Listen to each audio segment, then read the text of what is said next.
Hello दोस्तों, मैं ललित और आप हो आर्यभट्टा क्लासेस के ऑनलाइन गुरुकुल में। आज हम करने वाले हैं चैप्टर नंबर फर्स्ट, उसके एक्सरसाइज 1.3 और question number first. Question number first में क्या दिया है? Prove that root 5 is irrational. आपको पता ही है, हम इससे पहले सेम टू सेम ऐसे ही दो क्वेश्चन कर चुके हैं जिसमें क्या क्या था, रूट 2 था और रूट 3 था। क्लियर? तो सेम बिल्कुल कोई अंतर नहीं होने वाला, सेम टू सेम ये क्वेश्चन भी होने वाला है। तो बहुत आसान क्वेश्चन है, तो आइए दोस्तों करते हैं। सबसे पहले हम क्या करने वाले हैं, जो हमें दिया गया है स्टेप वही दोहराएंगे कि उसको बिल्कुल उसका अपोजिट मान लेंगे। तो क्या करेंगे, let root 5 is a rational number.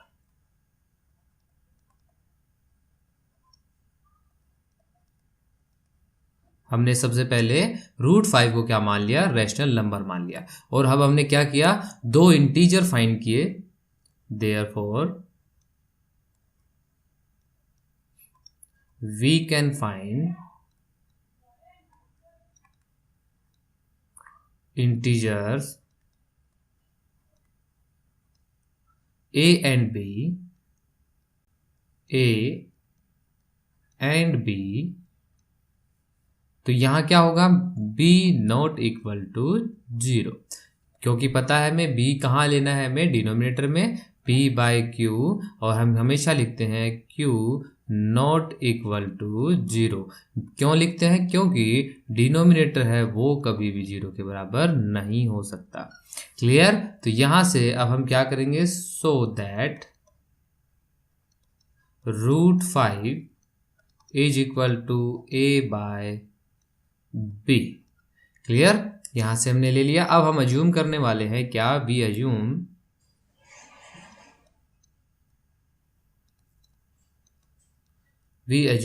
a and b have a common factor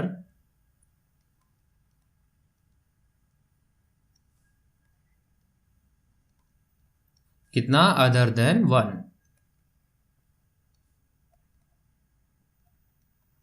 clear यहां तक? तो अब क्या करने वाले हैं, then we can divide by the common factor.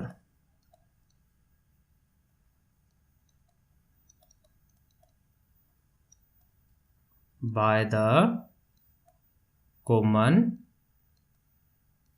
Factor. Clear? And assume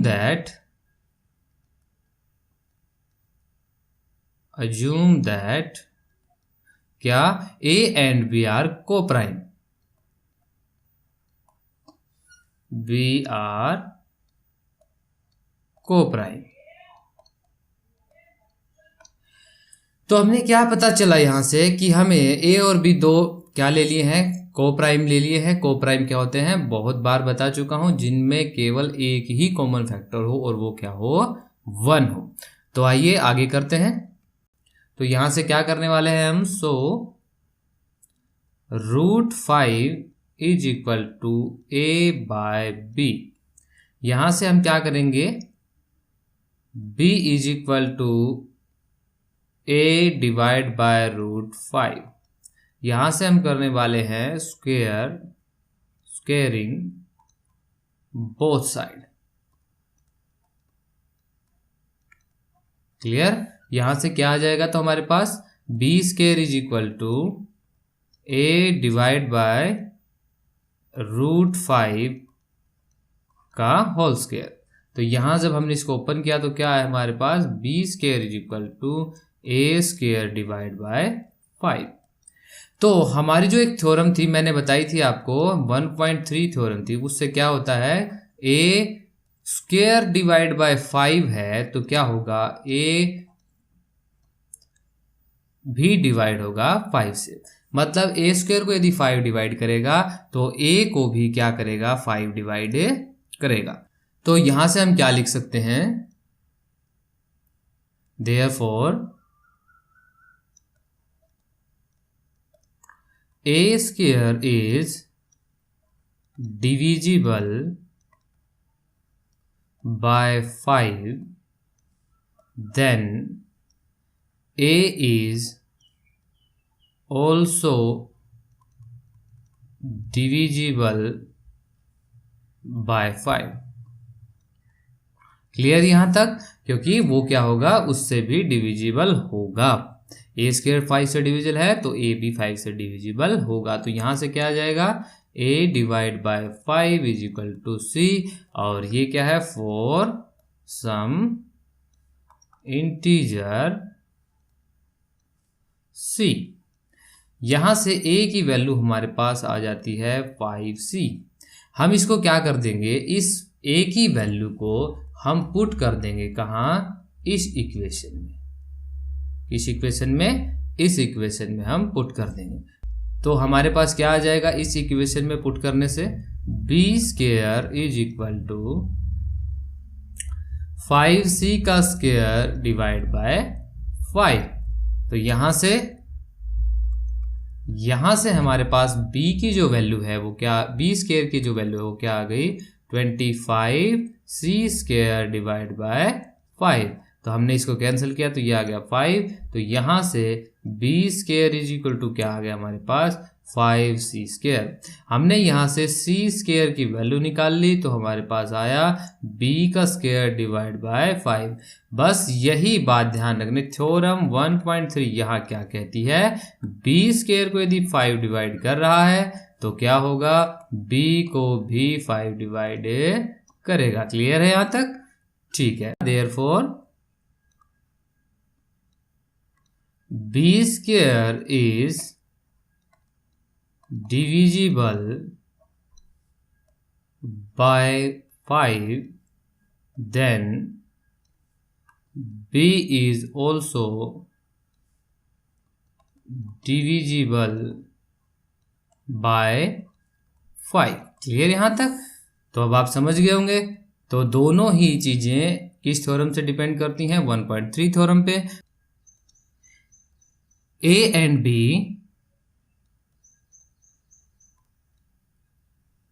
have at least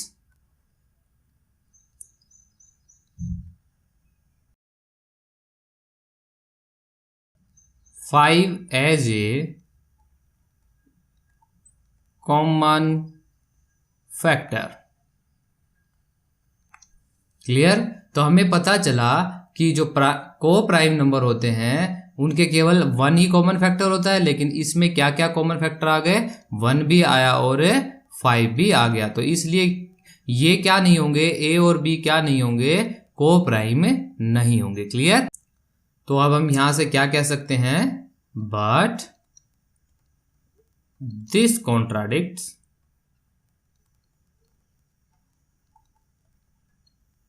the fact that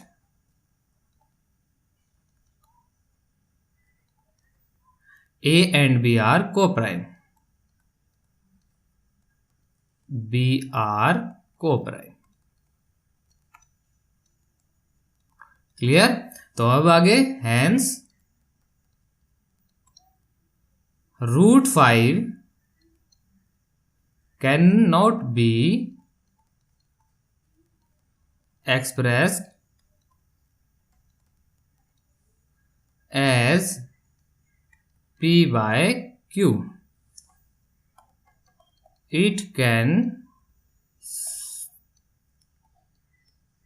be said that √5 is irrational। Clear? तो इस तरह से हमारा पूरा क्वेश्चन कंप्लीट होता है, क्योंकि ये √5 इरेशनल नहीं है, हमने इसको प्रूव कर दिया। इस तरह से हमारा क्वेश्चन कंप्लीट होता है और हमें पता चला कि √5 है वो क्या है, इरेशनल नंबर है। तो आइए इसको एक बार कंप्लीट देख लेते हैं। सबसे पहले हमने क्या किया, जो क्वेश्चन में दिया गया है उसका उल्टा मान लिया। क्वेश्चन में दिया गया √5 एक इरेशनल है, ठीक है, तो हमने यहाँ मान लिया रैशनल, और इसके बाद हमने दो इंटीजर लिए a और b, ये दोनों हमने कैसे लिए, को प्राइम लिए। इनमें कॉमन फैक्टर हमने बताया कि 1 है। तो अब हम यहाँ से क्या कर सकते हैं,